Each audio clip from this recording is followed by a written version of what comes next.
Information Technology Solution. So ngayon may titingnan tayong memory.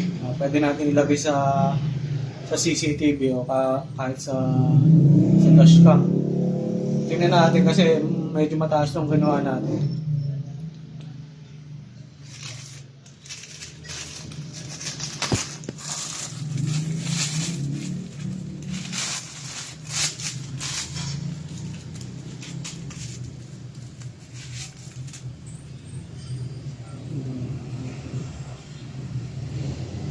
So, bali, 128 gig to. So, titingnan natin, check natin sa computer kung talagang 128 gig to.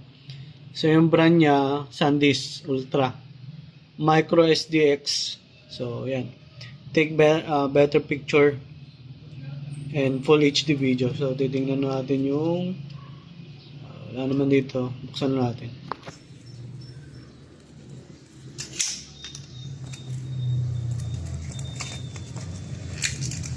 Tingnan natin, maliit lang yan. Pwede ilagay sa dashcam or sa CCTV. Maliit lang. So, SanDisk yung brand, 128 gig. Ano ba ito? Ginugupit ba ito?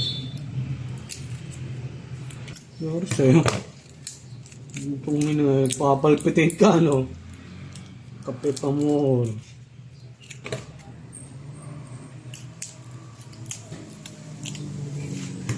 Ayan na, hirap, ingat lang. Kasi sobrang liit niya, baka maputol eh.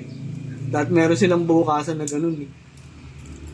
Gupitin ko na nga lahat doon sa part na yun. Kasi yun, naka-seal pa rin siya doon sa loob. May plastic.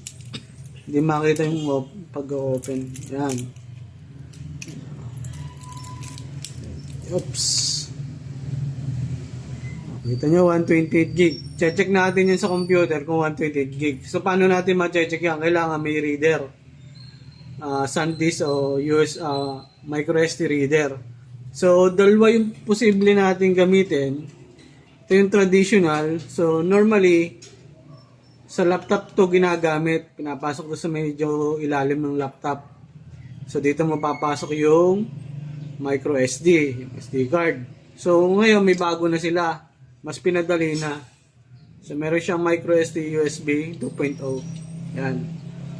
So, ang gagawin natin, ito na lang, siyempre gagamitin natin, mas madali. Even though meron naman kaming, pwede naman ipasok sa laptop, mas maganda, ito na lang. So, ngayon, lalagay natin dito. Yan.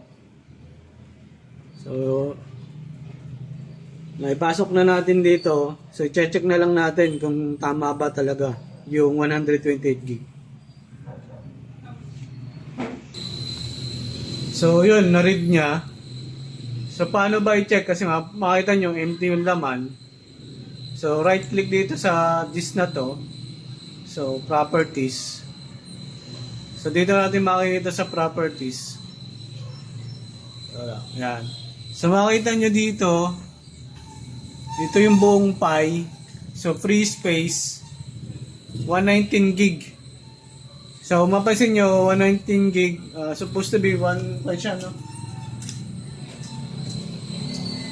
Kano yun? 128. So, may ginamit na 384 KB. So, yun. Doon napunta. So, parang, pero, yun nakalagay, 127 gig. Free space. So, yung remaining, napunta dito, use space. Kasi, syempre, may naka-program yan. So, yun yung yan. So, kung interesado kayong magkaroon ng ganyang kalaking space ng hard disk, micro SD, mag-iwan ako ng link sa description box para makabil kayo. So, kung may mga gustong bumili ng software, mapansin nyo, puro software yan, puro software namin yan. Pwede kayong mag-message, mag-comment. May mga in-offer kaming mga services, IT services, tsaka mga software ginagamit sa inventory management, ERP, MES, mga ganyan, manufacturing system, ganun. So, comment lang kayo o kaya bisitahin nyo yung page namin. So, ilagay ko lang sa description box. yung mga media namin, mga social media namin. So, sana nagustuhan nyo to at yan, nasagot na yung mga nagtatanong kung paano ba makita yung sa hard disk, sa memory. Right click, properties. Yan o, may kunting tutorial tayo. Diyan yung makita. Pag buong pie is yan, pink, yan yon.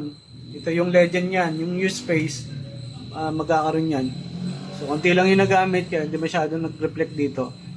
So, hindi siya talaga eksaktong makukuha ang 120 dahil ginagamit na program yan.